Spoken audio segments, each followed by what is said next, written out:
This is our Raw Take Pet two. Medics. There he is. We are live, I assume, because nobody's cursing. Pet, and Conor is not a medic, technically. So there you go. Raw Pet Medics. We're all here, and everybody's able to join. Fantastic. Yay! We're making some progress here. So, guys, just while we're waiting for everybody to jump on, how has your week been? What have you been up to? What about you, Ben? You start off there. Yeah, so I've been enjoying a week away from the surgery and doing a bit of farming, running up and down the country. Had a conference with BAHVS last weekend. Oh, yeah.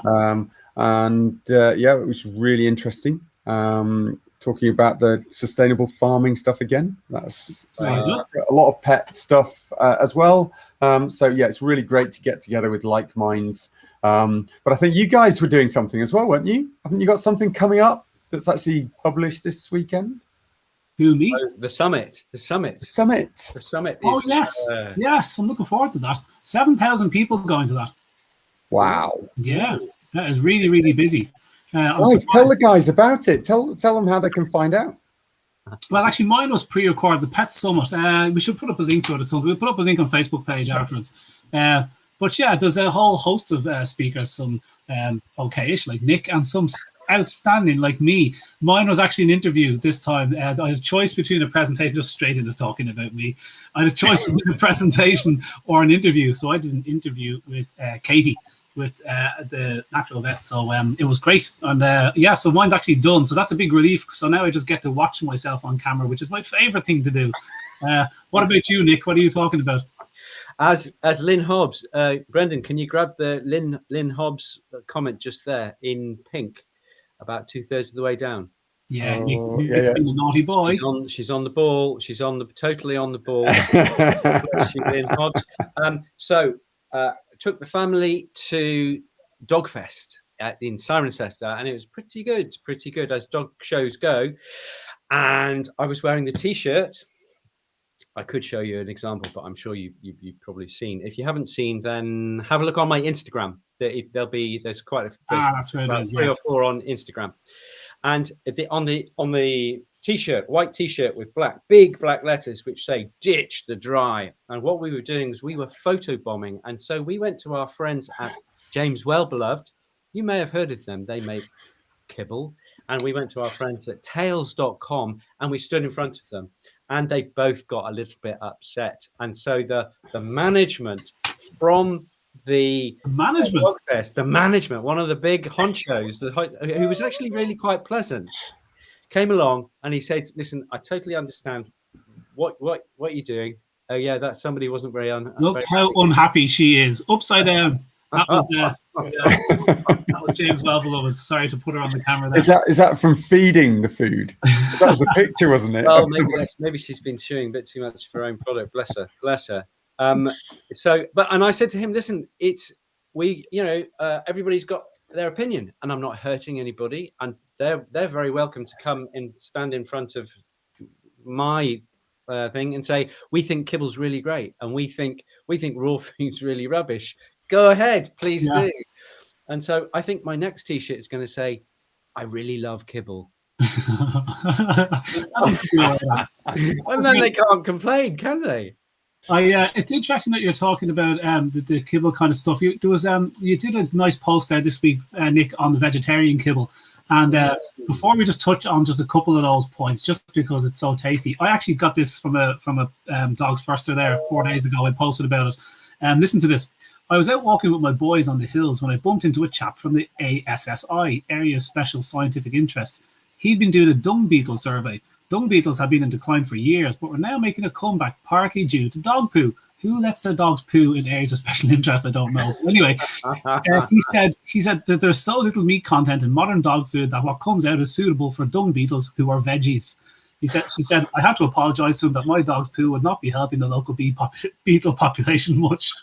I thought that was great in relation to veggie diets. I also put up a nice video of a girl who was saying, now my dog's a vegetarian and would you like this salad or would you like the meat? And the dog's fighting to get at the meat and she lets go of the dog. The dog just goes into the meat. Then somebody shared a piece from some morning TV show where they had a couple of vegetarians on with a dog and they said, well, we're going to test this dog out. And they put down a bowl of vegetables and meat and the dog went straight for the meat on live TV. But what were you saying in your post about the vegetarian dry food, Nick?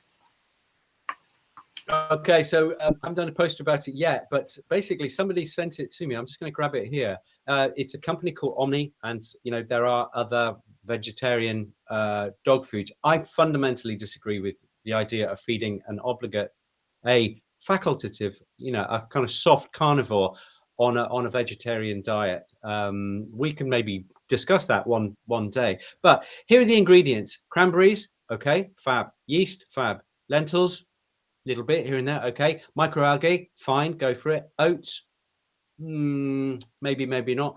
Potato protein, so you've got ultra processed material coming in there. This is in alphabetical order, okay. I was going to say, Yeah. if that was a diet mainly made of cranberries, I'd be really worried.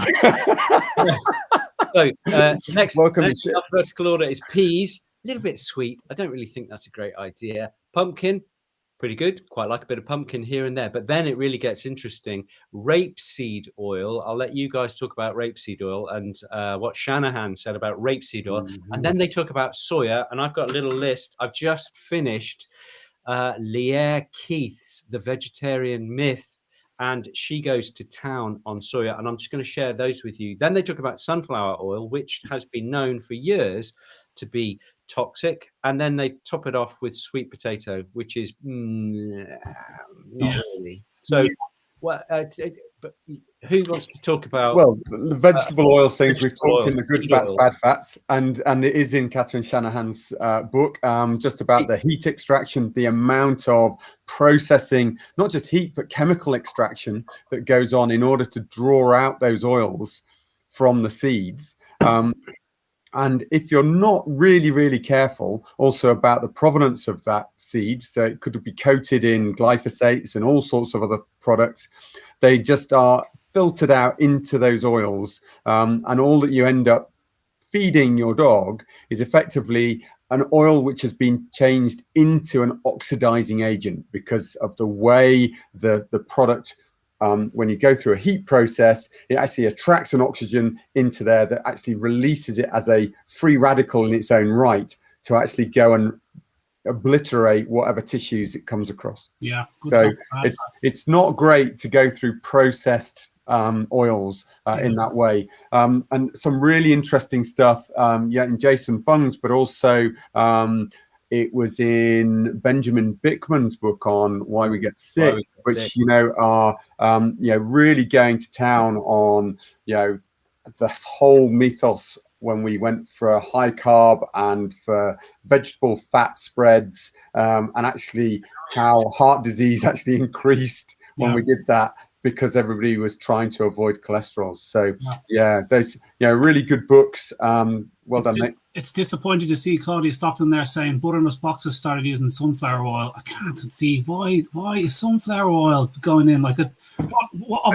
They don't. This is something that's really interesting because I just sat there.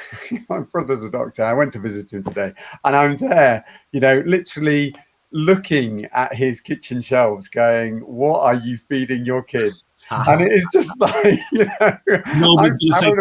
I'm paranoid about everything that I'm putting on my kitchen shelf now. Yeah.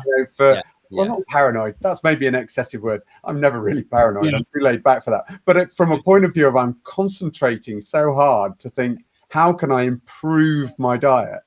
There is some easy tips there that people miss. Look, there's questions coming in about oil, so we don't want to get distracted tonight. So we'll come back. This could be a good RPM. Does it apply to salmon and cod liver oil? Let me just tell you about soya. Let me tell you just something. It's just I'm just going to give you this. It's a death list from soya. Soya contains trypsin inhibitors. Trypsin is the thing which you digest protein. Soya contains inhibitors of protein digesters. It contains phytoestrogens, which has been shown to affect fertility and ovarian function and endometriosis in people, and it affects fertility in birds, cows, mice, cats, dogs, and even the cheetahs at Cincinnati Zoo. It contains phytates, which binds up phosphate and calcium and iron and all those good minerals that you need. This is soya, guys. Be careful. Phytates, and it's goitrogenic, which means it stimulates your thyroid gland. So be careful. We need to do it. We need. What was I found really interesting was endometriosis. And so let's see if I can get that book there for you. So that's the vegetarian myth as well. Vegetarian myth. And what I would say, guys, just for those of you on Audible, both those books that we've shown you tonight are included in your Audible account, free of charge. So you can listen to those without further payment if you're part of Audible. We'll do an RPM on hazardous pet food ingredients, I think, because soy. You could talk. There's great studies on soy consumption in dogs. They don't get on well with it. So look, guys, we were gonna just announce a few things just before we get into ears. We're gonna announce two things. The first was that we were going to say from now on, we want to donate 10% of our Patreon income to charity. So we wanted to pick a few charities. We each have a different charity in mind, and we just don't need to name them now, but we'll put them up on Facebook later. But we're looking for a couple of recommendations from you guys as well. And we were thinking about putting 5 charities up on the Facebook page, and then we'll put it to a vote. And whichever charity gets it, we'll give our money to that for maybe 6 months or a year, and then we'll change the charity, we'll put it to a vote again. And just to give back a little something. So you can find us on patreon.com/raw pet medics. So if the price of a cup of coffee is what people are giving, or a pint, and if you're into that, that's great. If you can afford it, we deeply appreciate it. It helps with everything we're doing here in the background and planning. But if you can, great. If you can't, no sweat at all. We're going to be here free every week anyway. And we had a second announcement, which was that the old videos of Raw Pet Medics, anything over about a week, we're going to be shifting to Patreon. So while this is obviously always going to be free for people, it'll be up on Facebook for a week should you miss it, which is lots of things on Tuesday night for some reason. But all the videos after that, we're just going to be shifting to a home in Patreon while we build our website, and we can put them all there then. So that's the home for those old videos, just something to give to the Patreon people as a thanks for the stuff that and it's also partly that Facebook are showing different access to those videos, and some of them are getting shifted down and made unavailable. So we want to make sure that they're always available for the people on Patreon as well. So totally, and it's bearable. You do not need to donate hundreds of pounds to get onto Patreon. So please just pop on there and you'll be able to find all of those resources. Yeah, cool. So listen, guys, tonight we're talking about ears. You can do half an hour on ears here. So who wants to start on ears? Does somebody want to tell us a little bit about, let's just show us an ear and talk about the shape of ear disease. Do you want to just give a little background on ear disease? And then I'm going to just, so that they can see the size of this, we're just going to, so Conor's still there to speak. Get rid of me. There you go. Hey, so let's make it bigger. There we go. Let's get rid of a few bits. So you can still hear these other guys. That's fine. I just wanted to take you through a little bit about disease of the ear. Now, most of us will think about the external ear, which you can now see. And that's the part from the eardrum all the way up to the pinna. That's this cartilage flap part here. Now, Nick's going to take us through some really important things, because both me and Nick have found so many clients come to us without actually being shown by their veterinary team how to clean the ears out properly. So Nick's going to take you through that in a moment. The other really important bit that I want to go through, so this is the canal that can get really inflamed and blocked up. You can even get perforation of the eardrum, which is down towards the picture of myself. And those are the bits that you need to really give a good cleaning to, but sometimes we'll need to be checked that eardrum to make sure that it's intact if you're going to be cleaning that ear. Now, the other part that I would then talk about which you can probably see if I do it this way around, is the red bulb that's at the other side of the eardrum is the middle ear. And this often will contain those 3 bones that carry the sound signal across the gap. But the lower part of that bulb can fill with pus, and that's otitis media. And that actually can be quite painful, give them extreme earache. There are some remedies and things. It is a rarer disease, but again, if the ear is clean, this can be sometimes an important area to still examine it. If the ear is red and painful, but the ear itself looks clean. So they may need to look down. Sometimes they even need to lance the eardrum to let this drain. And those is one of the other conditions. Hepasulf can be really useful for that. Belladonna, those are really good homeopathic remedies if you're interested in homeopathic remedies for those conditions. And the last one is for the little coiled area of the ear and the internal ear, which is the otitis interna, and that's really the bit that you will see a lot of head tilts, neurological syndromes. Again, it can be an infection of that area, an inflammation, and cause your dog to be really unsteady on its feet, lose its balance. So I've whizzed through a lot of the conditions of the ear there. The most important one is all about the external ear, because that's the one that we get to see probably by far the most, and is really important to understand that this is just skin which is folded over and coiled up inside a structure, which means that it can get overheated, it can get really moist very easily, and therefore be an ideal area for yeasts and bacteria to generate if there's any inflammation or abnormality or excess hairs even in that area. So think about plucking. Okay, it's like plucking eyebrows, just a few at a time, no more than a minute a night, and it should clear for those, especially things like poodles, cockapoos, things that are really hairy down their ears. Doesn't need to be done from the majority of Labradors and Spaniels and things like that. So just have a little think about that. Other than that, I'm going to hand you over to Nick, who's going to then talk a little bit more about cleaning out the ears. Greetings, earthlings.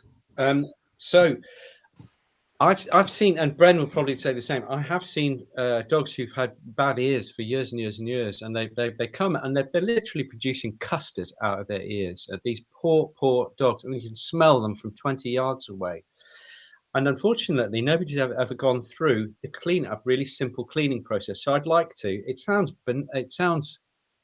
silly because it's such a simple thing, but actually it's easy to get it right, but it's 10 times more easy to get it wrong. So I'm just going to go through that, and I'm just going to introduce you to, this is my favorite thing of the moment. It's called Eco Ears, and we import it in from the States. And listen to this. These are the ingredients in tiny writing.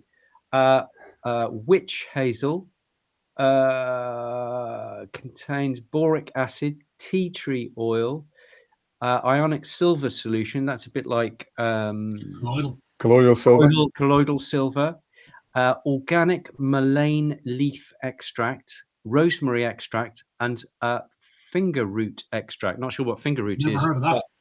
It's one of those things. It's an American, like I say, an American product.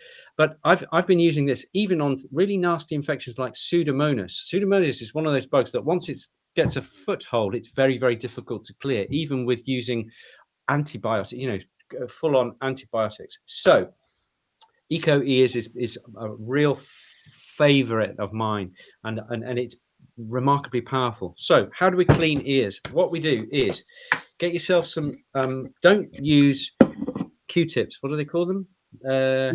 Ear buddy things. Earbuds. Right? Buds. Get yourself, there you go. Right, a little bit of cotton wool like that, and then another little bit of cotton wool like that. That's all you need, about that much. Yeah, you won't be able to see how, that's how much. Okay, just to see. An ear-sized piece. Yeah. Yeah, it's kind of, it's fluffed out, but it's kind of an inch square-ish of fluffy cotton wool. Right, you get those ready early, because once your dog's ear is full of the cleaning solution, you're not going to have an extra hand to be able to start tearing this stuff away. So what you do, I always say to people, it's a 2-man exercise, could be a 2-woman exercise, could be a man and a woman exercise. Let's not go down that road too far. You hold, so one person supports the dog gently, and the other person holds the ear so it's pointing up to the ceiling. Okay, so that you form like a tulip. Yeah, you've got a reservoir. Okay, and what you have to think is that we are going to be pouring about 2 or 3 teaspoons, depending on the size of the dog, of the cleaner into that canal there, and the canal. Sorry, Connor, what were you saying? Pour it in. That's interesting. You pour it in. That's interesting. Yeah.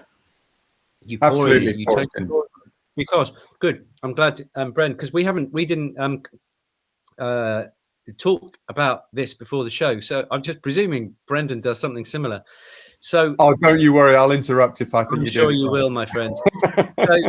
So, what you've got to think is, imagine you've got a welly boot that on the inside has got a little bit of mud right at the toe, inside in the toe. All right, how are you going to get that out? And the principle is that you pour some liquid into your welly, so it's about half full. The Wellington boot is half full, and then you massage the outside of that Wellington boot, and by definition, all that mud in the tip that's filling up the tip is going to start getting dissolved with all this slushing solution. And then all you would do is you put your cotton wool down the canal that you can see. That's the vertical canal there, yeah, and you just suck it out with capillary action. You don't go in, you don't start grinding down into these delicate tissues, especially if they're sore. You just allow it to come out. And if you've got a mucky ear, then you'll repeat it in a couple of days. And if you've got a fairly clean ear, then you'll repeat it in a week or 2 weeks, something like that. And it really is as simple as that. And I find that to be a very, very simple and easy way, and dogs like it, because most dogs hate having their ears cleaned, but this is actually a method that they will look forward to in most scenarios. Okay, the only bits that I would possibly add to that, great explanation there, is literally for that vertical canal, I really do like to use it as a pump, because it's a nice squishy cartilaginous thing. You can really pump down that, to actually push the solution into the bony canal, which is the horizontal canal leading into the membrane. So really good way of circling that. I do actually find if you grab the bottom and suck up, it actually also brings a load out onto the pinna, onto the outside part of the ear to wipe away, as Nick said, without going down. If you do put anything on, down the ear to sort of suck up that capillary action, put it on the end of your finger, that way it's not going to get lost and you're not going to push it down too far. There's no problem with leaving a little bit of oil in the ear, because people are going to worry about, I'm not going to get this swimming pool out. So the things that I would say, so we've had some great suggestions on the chat already about using things like apple cider vinegar. Definitely. Great for Pseudomonas aeruginosa, great for yeasts. The thing that you need to remember, it can sting in really concentrated form, so you will need to dilute it down, but it's an aqueous solution, a water-based solution. So if you leave water down the ear, you are macerating. It becomes a bit like trench foot. So you need to, after you've cleaned it out with that apple cider vinegar, effectively push out the the liquid form by putting a couple of drops of something like olive oil in there. Garlic oil. Just so that it will actually line the skin that's down there and protect it and push out. I think if your dog has very sore ears, if he's got a very stubborn infection and he's been at them, apple cider vinegar is going to hurt, because they can damage their ears from the terrible head shaking and the scratching. So just the infection will ulcerate them. They'll actually get ulcers down that ear. Absolutely. I can only imagine that apple cider vinegar would be tough, and things like garlic oil. There's a great product on Amazon there, garlic oil with mullein. This is where eco oil, the eco ears and stuff. There's 5,000 reviews for that garlic oil with mullein on Amazon, and I swear to God, if 4,000 of them are humans and dog owners saying unbelievable for ears, and it's because garlic is just so effective for yeast. It's so common that dogs with yeast conditions have these yeasty ears, and you know these yeasty ears because the wax is always this dark brown and it stinks because it's yeast. You know, people, it's like a cheesy, horrible smelling ear. So it's a real common kind of symptom of a yeasty ear. Right. Yes. There's so many people will say, you know, well, how do I know whether my dog's got an ear problem? And actually, the key thing to start is smell your dog's ears. Ears okay? If they smell normal, if Yeah. they smell like the rest of their body skin, then generally that is fine. You will notice it. It becomes almost like a canker is like a sour smell that starts to emit from their ear. And so why the stuff? Is it true? Like the way I think about it is, anyway, in a simplistic way. So you get these yeasty ears, and I always think that yeast is I always think of it as a fire inside the dog, and I feel like if you don't address the yeast condition, is that not more of a gut flora yeast issue, and it's just materializing in the ears? Like the symptoms of a yeast are armpits and toes and ears. It's an inflammatory condition. So this is realistically a precursor, a little flag that probably your dog's skin generally isn't on top form. Yeah, actually there is a little flag that they're just starting on an inflammatory condition of the skin, and because of the way the structure of the ear is, it's highlighted in the ears as particularly problematic. Okay, so it's not that a yeast condition inside from a dysbiotic gut and you've got this yeast infection. It's not that it's materializing in the ears and you've got these yeasty ears as well. Are they not one and the same thing? Well, a gut problem, as we've talked about in the skin issues, can be the source of the generating of inflammation. Okay. And that the skin becomes a symptom, but the malassezia, the malassezia pachydermatitis, which is in the skin surface, is allowed to effectively proliferate and cause a problem because of the conditions set up by the inflammation. It's not like an infection. The yeast in the gut tend to be candidas and other types of yeast. Of course. They don't tend to be the malassezia. That's interesting. So it's not like the gut has infected the ears as well. It's set the conditions that the yeast said, lovely, I'll have it here too because it's nice and warm and wet. That's very interesting. Yeah, all dogs have a tiny bit of malassezia yeast in their ears. It's only those dogs who have a sensitivity to pollen or to food or to house dust, where everything gets a little bit hot and a little bit wet. Then the yeast goes, yes, party time, and you will get. So if you've been back to the vets, I would say, and Brent, do chip in on this. If you've been back to the vets recurrently for more than about 3 times for the same, and if it's both ears, then it may be that actually the problem is with the immune system, the dog itself, and it's just the ears are the tip of the bioindicator. Yeah, so, I mean, look, you know, you're absolutely right, Nick, because of course there are going to be the exceptions here. You know, we talk about grass seeds down, you know, spaniel's ears. We talk about, you know, swimmer's ear, which is effectively where they've gone in some really rank water. We've not cleaned out the ears properly. It doesn't mean you can't wash them out with something that's liquid, that's wet. It just means that you need to expel all of the horrible stuff, the pondweed and everything else that may have got down there, so that you can actually clear out that, because it will set up inflammation. But where you're getting recurrent ear problems, even when they haven't been for a swim, or even if they've gone to a really great hydrotherapy center, but they've got a little bit wet, they've got maybe a reaction to the chlorine or the, you know, the various disinfectants they use these days for the water, that actually that set up an inflammation in the ears, and that's why they've got an ear problem afterwards. So just think about inflammation. What can I do to reduce that inflammation? I did see earlier on somebody ask, how often should I clean the ears? Nick, do you want to start off with that, and I'll come in with mine? Ideally, I've just got a little story. My neighbours just dug a whacking great swimming pond, and we went for a swim in that for the very first time. And so far, my ears are absolutely fine. I just thought I'd share that. But getting back to what you were saying, I thought I'd share that. What you're trying to say is you live in a neighbourhood where people have swimming pools in their back garden. But he didn't want to actually admit that it's a pond. It's a pond. Literally, there's plants growing in it. Yeah, seriously. So, what was I going to comment on? Something about your ears. How often to clean the ears? Cleaning the ears? Yeah. I've just done cleaning the ears. No, we were going to say how often. Do you clean? How often? So you went for a swim in this pond, and now he can't hear. What are you saying? Okay. The ideal number of times to clean a dog's ears through their lifetime is 0. Okay, it's because ears should look after themselves. Leave them alone. And therefore, you've got to work out how often to do it. And the more mucky they are, the more you have to do them. So what I say to people is, if when you clean it, it's then mucky a couple of days later, then you better clean a couple of days later. What you don't want to do is clean 3 times a day, because you will otherwise induce inflammation in the ear. It's a bit like if you brush your teeth twice a day, you'll get nice clean teeth.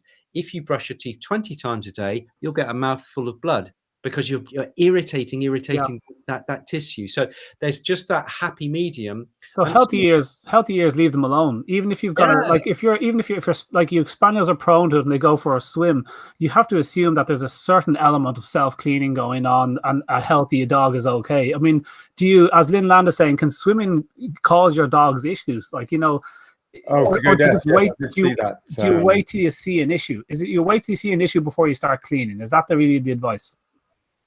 Yeah, you smell your dog's ears on a regular basis. And if they smell manky, or they start putting their foot in their ear like this, then you know that something's happening. And I think investigate first of all. Make sure there's nothing strange happening, or a polyp, or a tumor, or a foreign body. Yeah. And then if that's the case, then it might just be a question of cleaning. But if you have to clean a lot, you've got to think, is there something going on with the immune system? Yeah. Yeah, I think the other thing, Lynn, is with that, just as with ourselves, if you go for a swim, you do a lot of duck diving and going under the water. Yes, you can get water in the ear, and that can give you some temporary change in how you hear stuff going on. It can be that also, if your dog's gone down, just like us, they have eustachian tubes. So they have this tube that links the middle ear to the back of the throat.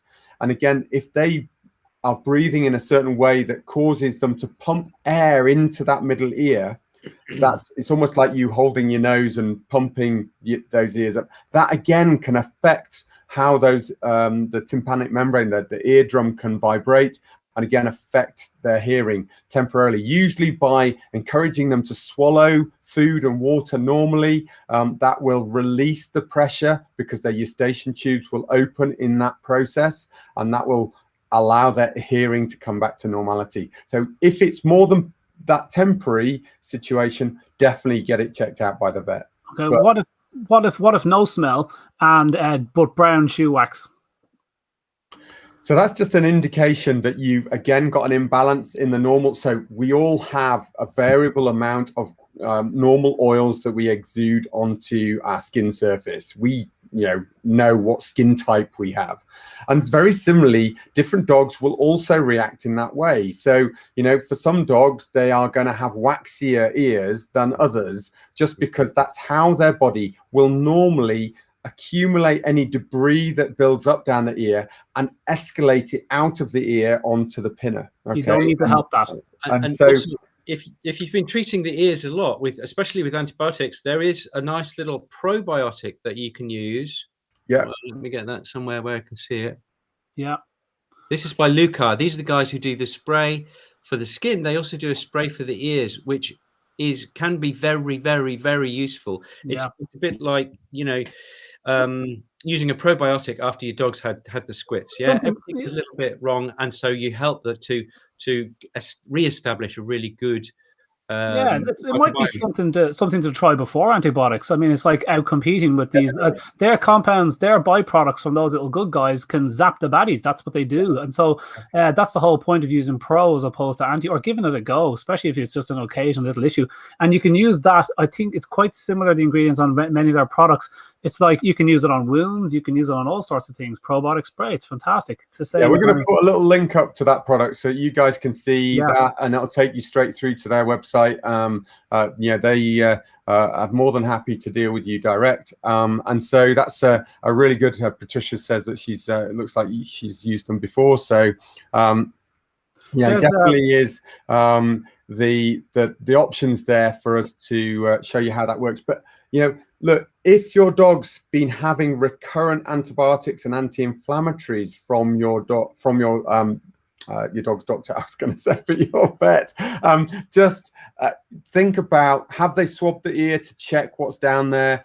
The level of resistance we see is astronomical with ears, you know, because they've usually been treated insufficiently for so long with so many different types that you get all sorts of resistance building up. And I would say this is where I actually find that some of the things we've talked about tonight aren't just great as a primary treatment, but they're great as actually coming in after they've had inappropriate antibiotic treatments, where you actually need to reestablish a normality and give them some probiotics down there.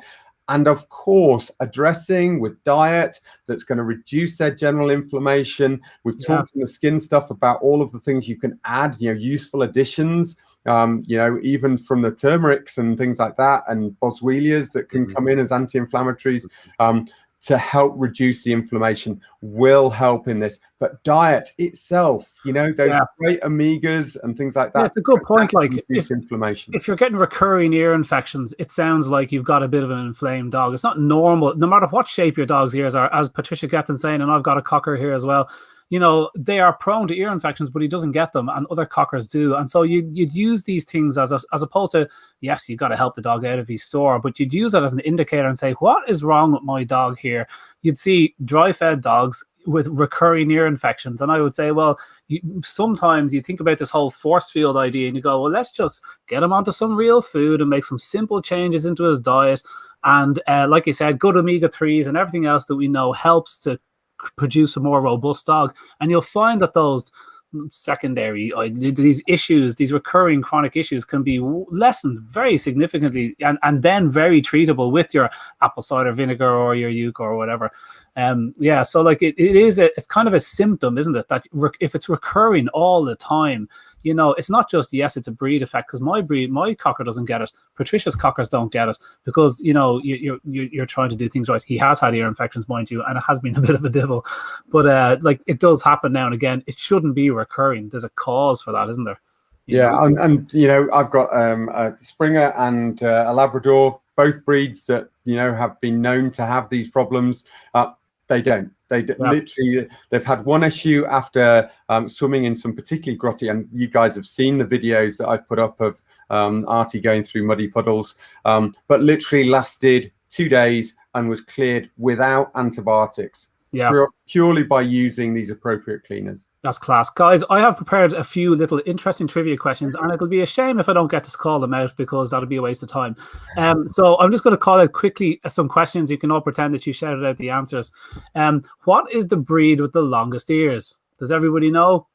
The answer is a bloodhound. Correct. The longest ears on him were 13.5 inches. His name was Trigger. Did you know that, and there's a few did you knows in this, did you know the puppies are born deaf? They're deaf for the first 7 days of their life. I didn't know that. No, I didn't know that. Here's a question for the vets. What do you call the little tiny little mini ear flap that they have? They've got the big ear. What's that called? It's my favorite bit of the anatomy of the whole dog. I love it. It's called Henry's pocket. Henry's pocket. Do you know what the formal biological term is? The formal veterinary term. Come on, lad. You're vets. Not interested. I'm just thinking of Henry's pocket. It's called, isn't it such a good name? It's called the cutaneous marginal pouch. Obviously, I prefer Henry's pocket. And they reckon it's for helping the dog to fold his ears, but they don't know much more. No. Do you know what it's for? I know. I know what it's for. They say it's for focusing sound, but I think they've moved away from that. No. It's where they keep their pocket money. Hey! Oh God! There's only one breed. There's only one breed of dog that can close his ears by folding them forwards and backwards. Do you know what breed that is? I've never even heard of this breed. The Norwegian Lundhund, who's apparently much of a contortionist. When you see the pictures online, these dogs can twist unbelievably, but they fold their ears forwards. Check out the pictures; it's really cool. I've got some contentious issues here. There's somebody, you said bloodhound. I think Basset. You know, I think I've definitely seen a Basset with ears longer than 13 inches. I'm not sure why that's in the record. We're going to have to contact the Guinness Book of Records. Yeah, I'm going to. And I'm going to measure it and send a picture and just show you. They drag along the ground. They drag along the ground, exactly. That beats a bloodhound any day of the week. This is interesting. There's two pigmentation genes that are associated with congenital inherited deafness in dogs. The Merle gene, the colour of the coat, and piebald, like in Dalmatians. And if your Dalmatian has a patch of darker coat on his back, he is significantly less likely to be deaf. That was a 2004 study. So a patch seems to be protective. The true or false, they have hearing aids for dogs. False. Yes. True. They have. It's just like, why would you do that? Dogs can cope without. Anyway, I like this quote by Darren. Floppy ears are proof of domestication. So I couldn't be bothered reading it out, but they tested that. Remember, did you ever see the study of the domesticated foxes? And one of the first things to start going was the ears start flopping, because floppy ears is not an advantage out in the wild. You know, you want your ears up and listening, so you're going to be predated more likely, aren't you? If you've got your ears flopping, or you won't be able to hear the goodies coming. Why do dogs love their ears being rubbed so much? Same reason we like ours being rubbed. Go on, Nick. Why do you like your ears being rubbed, Nick? Because it feels nice. Yeah. A vagus nerve runs through them, and stimulating that nerve is calming because it controls vegetative and restorative functions, apparently. So a lot of the calming stuff to be going on there. Does anybody know the name of the Beatles song that has the whistle in it? The dog whistle. Did you know that? A Day in the Life is the Beatles tune, and at 5 minutes 5 seconds, if you play that, your dog is going to get agitated, because Paul McCartney blew his dog whistle into it to annoy people's dogs at the end of A Day in the Life. 5 minutes and 5 seconds, guys, and it's one of the best tunes ever written. Finally, can anybody guess? Studies show what a dog's favorite music is. What sort of music do dogs like the most? Have a guess. It's a pretty cool answer. Studies show, after testing 10 different types of music types on 10 different types of breeds, reggae music and soft rock showed the highest positive changes, with dogs appearing to be more relaxed. Compare this to horses, who prefer short melodies with strong rhythmic patterns, like those found in classical and country music. So dogs like reggae and rock. I think Jude was very close to the fact that not only does Henry's Pocket sound like a children's TV program, but reading out those questions sounded also like a children's TV program. And obviously, I think, you know, having young daughters, it's got you in the mood for asking I love it. Questions. I love a bit of that stuff. It's great. I love my factoids. But that's it. There was another one there, but I couldn't be bothered reading it out. I've got one. I've got a factoid. We did physiology in our first year, and kind of halfway through, they said, "Oh, if you put ice cold water into the ear, it will affect the vagus nerve and can induce vomiting." So what we used to do in the library at vet college, if anybody fell asleep on their desk in the library, we'd get some cold water and try and put it into their ear to see if we can make them vomit. Did it ever work? I love that. No, that's a pity. It's like when you put someone that's too drunk and their hands into water and they try and wet themselves. You ever know that one? It's got to be body temperature water. It doesn't, because I've tried that many times. Never worked. Never worked. It's brilliant. Always disappointed. But anything else to say on ears there, guys, before we wrap up? We're just gone past. Look, you know, the most important thing for me is if you've got recurrent ear to both sides, recurrent ear problems, check the dog. Yeah, for allergies, sensitivities, and all that stuff.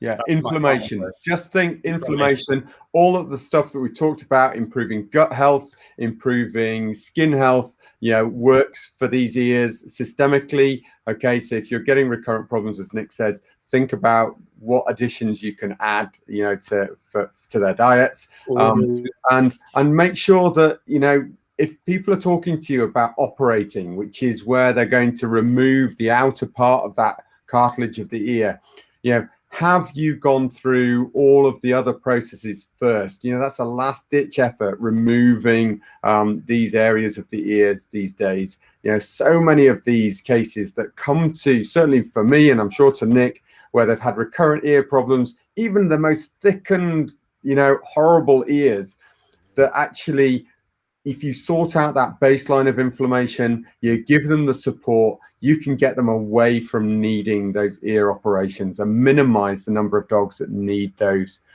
Lastly, I did promise that I would talk about cats. I would say that other tip for cats, and all of the stuff that Nick talked about of how to clean them out works, but I would definitely say if your cat has bilateral ear problems, think about dribbling the stuff into their ears and doing them both together at the same time. Cats actually seem to tolerate that far more than they do if you do one at a time. The other little tip, if you've got a really fractious cat, so a cat that maybe a tabby cat that really will go for your particular tortoise shell that tend to be quite fractious, think about cocooning them in a bath towel before, just poke their heads out, cocoon them up, okay, wrap them like a baby being swaddled, okay, yeah, but it's not, it's actually just like a baby being swaddled. If they can't move too much, they're actually far more likely to allow you to do the ears, and actually far calmer. It's when they can start to struggle and stretch their legs in that towel, or if they're free, that they will actually tend to do the slash and swipe and run. Okay, doesn't sound like fun. And the same with dogs, actually. So if you ever have a dog that's now worried about getting his ears cleaned because you've tried and he's had recurring ear infections, nobody likes their ears being touched at that stage, you may have to desensitize the dog to the triggers that freak him out. So if you keep on reaching for the cotton wool from the same place, take out the liquid from the same cupboard, the dog will go, here come my ears to be cleaned, and he's going to start reacting. So you need to change where you keep all your stuff. You need to change the bottles that you keep it in. You need to change those triggers first of all, and then bring in the highest quality treats the dog has ever seen in his life. So it's going to be, I'm taking out the cotton wool and I'm walking up to you, but I'm giving you a piece of Frankfurter or something a bit tastier than that. Salty meat that you've made yourself, something really high quality that's going to really turn him on. And then you walk away. Say, I'm not going to clean your ears. Then you walk a little bit closer and you go, I'm going to touch the cotton wool off your head, but then I'm just going to walk away. And then here's your salty treats. And he goes, oh, lovely. So the highest quality meat treats you can possibly think of for the dog, and desensitize him, and then give him his dinner afterwards. So you need to make you need to completely change the triggers first of all. Don't keep trying to force the same thing. Dogs will just keep getting worse at it.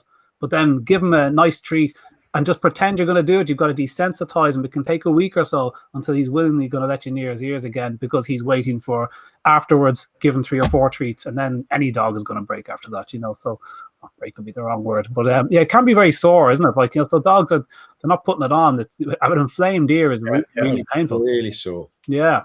So we got to watch it, guys. We're on patreon.com/raw pet medics. If you can, we'd really, really appreciate it.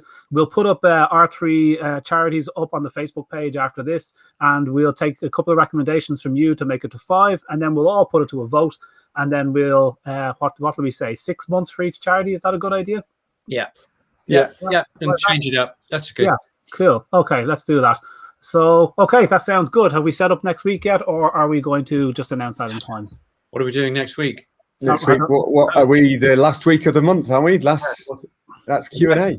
We were going to say FAQs at the end of the month because they seem to go down very well. We have a very long list of things that we want to do, so we can either just put up an idea for 3 or 5. We were thinking of doing FAQs once a month because they do go down well. Is that that's next Tuesday, which is the last Tuesday of the month? So I believe Q&A last Tuesday from here on in.